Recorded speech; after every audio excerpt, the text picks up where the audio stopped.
ओम नमः शिवाय। दोस्तों, जब मन में अशांति हो, बेचैनी हो, तो इन दोनों कहानियों को बड़े ध्यान से सुन लेना, क्योंकि यह दोनों कहानी आपके मन में अशांति और बेचैनी को दूर करके मन में सुकून पैदा कर देंगी। दोस्तों, आज की कहानी एक धनवान सेठ और मजबूर माँ की है। कहानी बड़ी ही शिक्षाप्रद, महत्वपूर्ण और ज्ञानवर्धक होने वाली है।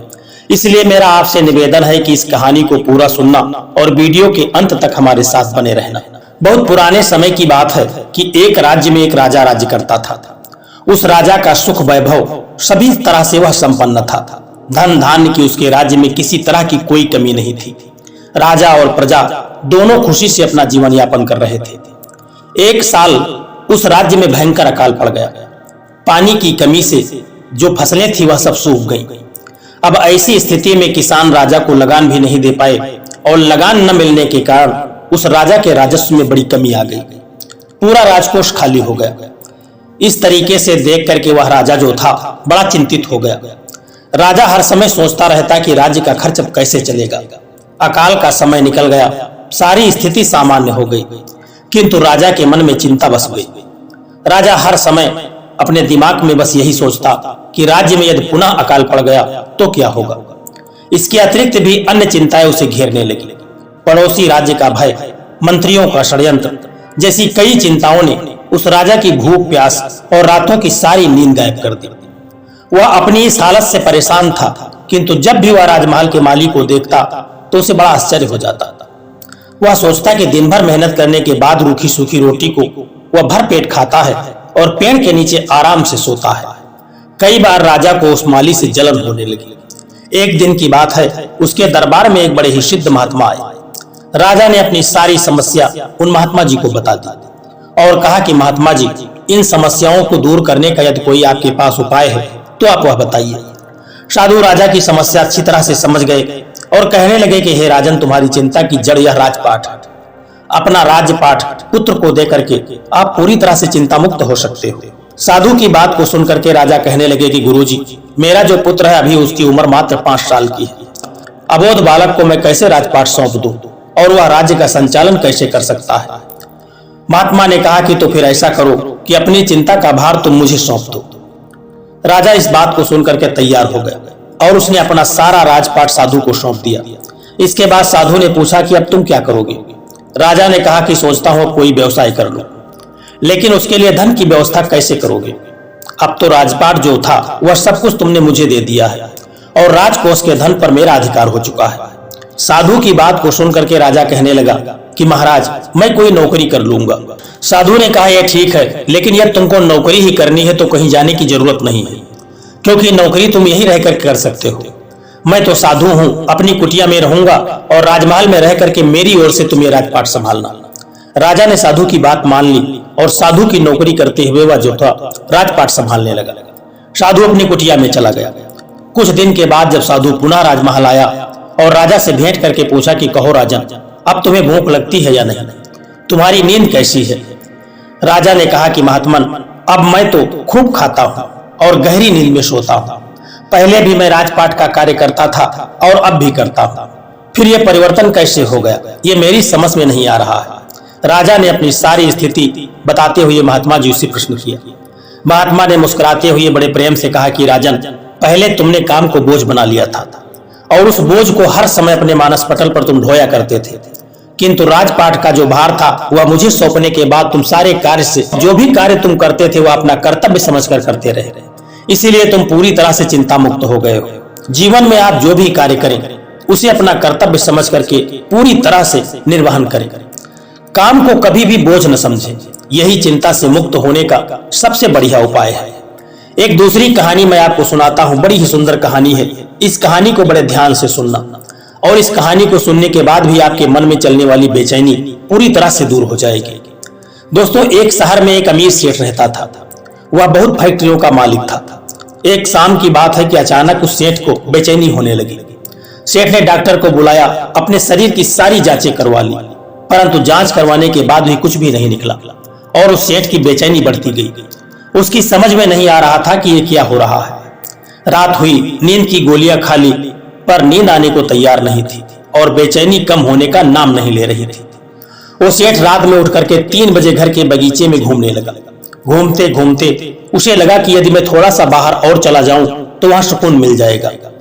इसलिए ऐसा सोच करके वह बाहर सड़क पर पैदल निकल पड़ा। चलते चलते हजारों विचार उसके मन में चल रहे थे। अब वो घर से बहुत दूर निकल आया था और थकान की वजह से एक चबूतरे पर जाकर के बैठ गया। चबूतरे पर बैठने के बाद उसके मन को थोड़ी सी शांति मिली, इसलिए वह आराम से बैठ गया। इतने में ही एक कुत्ता आया और उसका जूता उठा करके ले गया। सेठ ने देखा तो वह दूसरा जूता उठा करके कुत्ते के पीछे भागा। कुत्ता पास ही बनी एक झुग्गी झोपड़ियों में घुस गया और सेठ भी उसके पीछे पीछे था। सेठ को करीब आता देख करके कुत्ते ने जूते को वहीं छोड़ दिया और वहां से चला गया। सेठ ने अब राहत की सांस ली और अपने जूते को पहनने लगा। इतने में उसे किसी के रोने की आवाज सुनाई दी। सेठ करीब गया तो एक झोपड़ी में से आवाज आ रही थी। उसमें झोपड़ी में फटे हुए बोरे में झांक करके जब सेठ ने देखा तो वहां एक औरत जो बड़ी ही फटे हाल सी मैली सी चादर दीवार से सट करके वह औरत रो रही थी और ये कह रही थी कि हे भगवान मेरी मदद कर। और इस तरह से कहती जा रही थी और रोती जा रही थी। सेठ के मन में आया कि यहां से चला जाऊं, कहीं कोई गलत न समझ ले। वो थोड़ा आगे बढ़ा तो उसके दिल में ख्याल आया कि आखिर वो औरत क्यों रो रही है, उसको कौन सी तकलीफ है, यह मुझे जानना चाहिए। और उसने अपने दिल की सुनी और वहां जाकर के दरवाजा खटखटाया। उस औरत ने दरवाजा खोला और सेठ को देख करके वह औरत एकदम से घबरा गई। सेठ ने हाथ जोड़ करके उस औरत से कहा कि तुम घबराओ मत, मुझे तो बस इतना जानना है कि तुम क्यों रो रही हो। औरत की आंखों में आंसू टपकने लगे और उसने पास ही एक गुदड़ी में लिपटी हुई एक 8-9 साल की बच्ची की तरफ इशारा करते हुए कहा कि यह मेरी बच्ची है जो इस समय बहुत बीमार है और इसके इलाज में बड़ा खर्च होने वाला है। मेरे पास इतना पैसा नहीं है कि मैं इसका इलाज करा सकूं। मैं तो घरों में जाकर के झाड़ू पोछा का काम करती हूँ और जैसे तैसे अपने बच्चों और अपना पेट पालती हूँ। इतने में मैं इसका इलाज कैसे कराऊं? शेख ने कहा कि तो किसी से मांग लो। इस पर औरत बोली, मैंने सबसे मांग करके देख लिया, खर्चा बहुत है, कोई भी व्यक्ति देने के लिए तैयार नहीं है। शेख ने कहा तो ऐसे रात में रोने से क्या तुम्हें मिल जाएगा? औरत ने कहा कि कल एक महात्मा जी यहाँ से निकल रहे थे तो मैंने उनको अपनी जो भी समस्या थी सब उस महात्मा जी से कहा। महात्मा जी ने कहा कि तुम सुबह 4 बजे उठ करके अपने ईश्वर से मांगो, बोरी बिछा करके बैठ जाओ और रो गिड़गिड़ा के उससे मदद मांगो। वो सबकी सुनता है, इसलिए तुम्हारी भी सुनेगा।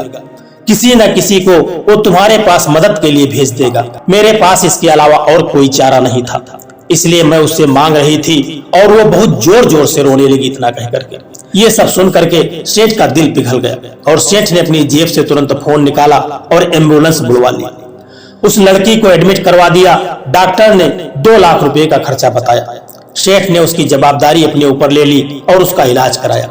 उस औरत को अपने यहाँ नौकरी दे करके अपने बंगले में सर्वेंट क्वार्टर में उस औरत को जगह दे दी और उस लड़की की पढ़ाई का जो भी जिम्मा था वह सारा जिम्मा उस शेख ने ले लिया। शेख कर्म प्रधान तो था पर नास्तिक था। अब उसके मन में सैकड़ों सवाल चल रहे थे, क्योंकि उसकी बेचैनी तो उसी वक्त खत्म हो गई थी जब उसने एम्बुलेंस को बुलवाया था। वह यह सोच रहा था कि आखिर कौन सी ताकत है जो मुझे वहां तक खींच ले गई। क्या यही ईश्वर है? और यदि ये ईश्वर है तो सारा संसार आपस में धर्म जात पात के लिए क्यों लड़ रहा है? क्यों न मैंने उस औरत से जात पूछी और न ही ईश्वर ने उसकी जात पात देखी। बस ईश्वर ने तो उसका दर्द देखा और मुझे इतना घुमाकर उस औरत के पास पहुंचा दिया उसकी मदद करने के लिए। अब सेठ पूरी तरह से समझ चुका था कि कर्म के साथ सेवा कितनी जरूरी है, क्योंकि इतना सुकून उसे जीवन में कभी नहीं मिला था जो आज उस बुढ़िया का सेवा करके और उस बच्ची का इलाज करवाने के बाद उसको मिल रहा था। दोस्तों, मानव और प्राणी मात्र की सेवा धर्म ही असली भक्ति है। यदि ईश्वर की कृपा पाना चाहते हो तो इंसानियत अपना लो और समय समय पर उन सब की मदद करो जो लाचार और बेबस हैं, क्योंकि ईश्वर इन्हीं के आसपास बसता है। यदि आप ऐसा करना शुरू कर देते हैं तो आपके मन की चिंता, आपके मन की घबराहट, आपके मन की व्याकुलता, आपके मन की अशांति सब मिनटों में दूर हो जाएगी। एक बार करके तो देखिए। दोस्तों, यह कहानी आपको कैसी लगी है एक प्यारा सा कमेंट करके जरूर बताना, और यदि वीडियो आपको पसंद आया है, अच्छा लगा है तो इस वीडियो को लाइक करके चैनल को सब्सक्राइब करने की भी कृपा कर देना। जय श्री कृष्णा, राधे राधे।